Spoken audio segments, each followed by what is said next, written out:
So maybe you just started to save for retirement, or maybe you've been saving money for years and you're on the cusp of retirement. What is the proper order to invest your money?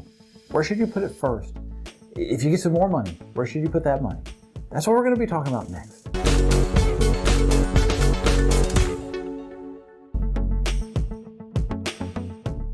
Hey, this is Mel Stubbs. I'm a financial planner at Christy Capital Management, where we help federal employees plan for their retirement. Today's video applies to everyone, not just federal employees.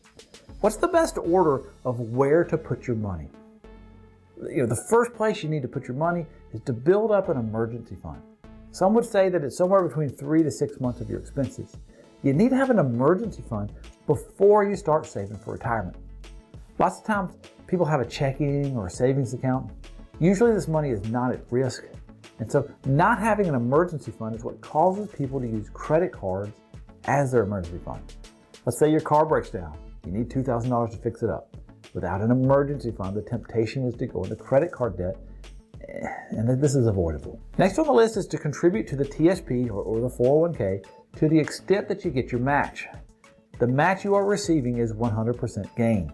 In the TSP, you contribute 5% to the TSP and you will get a 5% match. You'll be able to put that 5% in the traditional side of the TSP, or you can put your 5% in the Roth side of the TSP.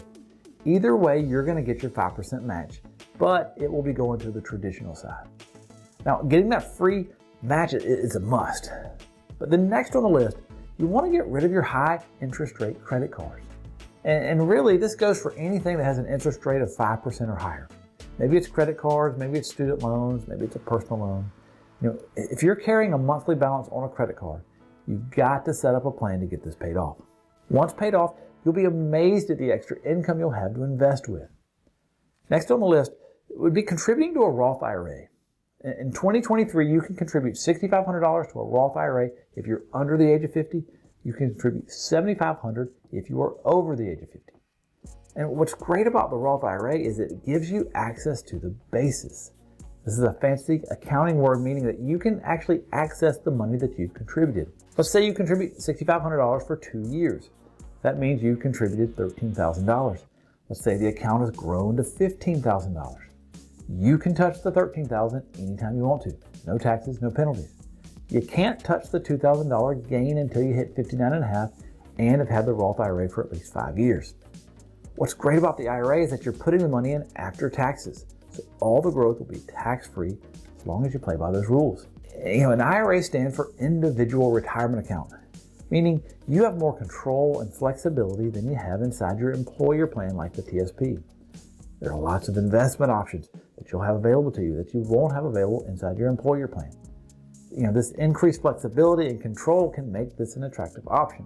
The reason why we didn't show this sooner on the list is that you got to do the 5% of the TSP because of that free match.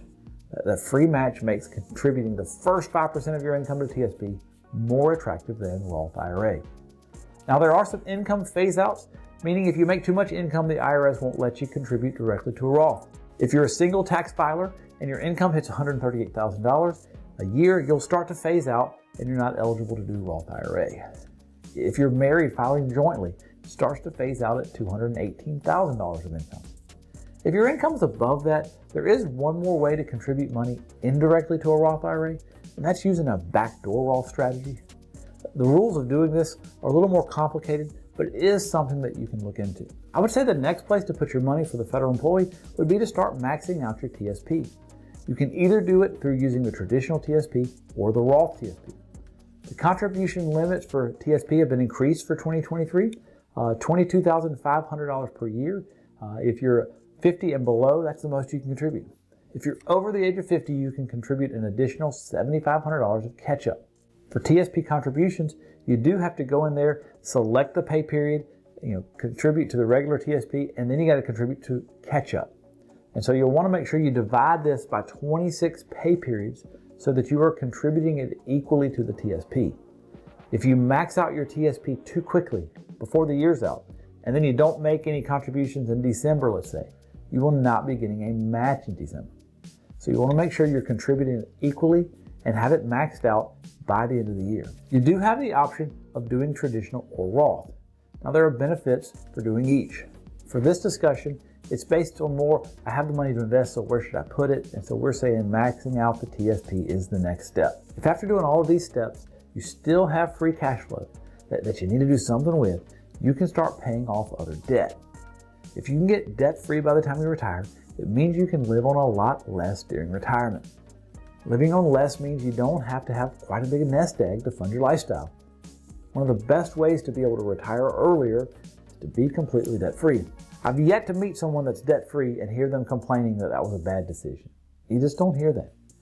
If you get to the point where you've got an emergency fund, you're getting your TSP match, you've paid off your credit cards, you're fully funding your Roth IRAs for both you and your spouse, you've maxed out your TSP, and if your spouse is working, you've maxed out their 401k as well, and you're debt-free, and you still have money, there are 2 further steps you can take.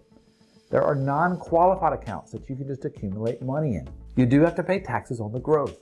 The money is completely liquid and there are no age limits, meaning you can touch the money at any time. The drawback of this is that the gains are taxable.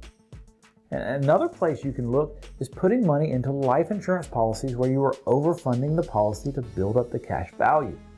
So life insurance is life insurance, and so there does need to be a need for a death benefit. With federal employees, you have the survivor benefit election if you're married. This type of insurance can cover that need. So most married federal employees do have a need for life insurance. Instead of looking for life insurance where I want the cheapest payment and I want to get the largest death benefit, you can get the death benefit that you need and then actually overfund the policy by putting extra money in there. This has the ability to grow inside of the account tax deferred, and if you remove the money appropriately in the right ways, according to the IRS, you can withdraw the money tax-free. Now, is this the same as a Roth IRA? No, not exactly. Inside of life insurance, there are some costs for that death benefit. If you have a need for a death benefit, then it's okay to have some cost for it. Now, if you fully funded all of the other steps and you still have some leftover money, this is a way where you can get tax-advantaged growth inside of a life insurance policy. It gives you a death benefit that for a lot of people they need. It can give you long-term care provisions, which a lot of people need as well. So if you fully funded all the other items, this can be a great last step to put some money in. Hopefully you've gotten some value out of this video. If you need help planning for your retirement and you want to talk one-on-one about your situation, and you have at least $400,000 of TSP, then please go to christycapital.com. Click on the Talk to Advisor button, send me your contact information, I will reach out to you. We'll set up a 15-minute phone call just to talk over your situation to see if there's any value we can bring to it. If you've enjoyed this video, please consider subscribing. If you need one-on-one help, please go to our website, click Talk to an Advisor. My name is Mel Stubbs. I'll see you on the next video. We need to do the proper disclaimers. The purpose of this video is not to give specific tax advice or investment advice. We're going over general principles and ideas that can be used, and if used correctly can save and avoid taxes. You're going to want to work with someone personally who knows your situation personally, so seek out advice from an independent financial advisor. This is for educational purposes only. I hope you enjoyed the video.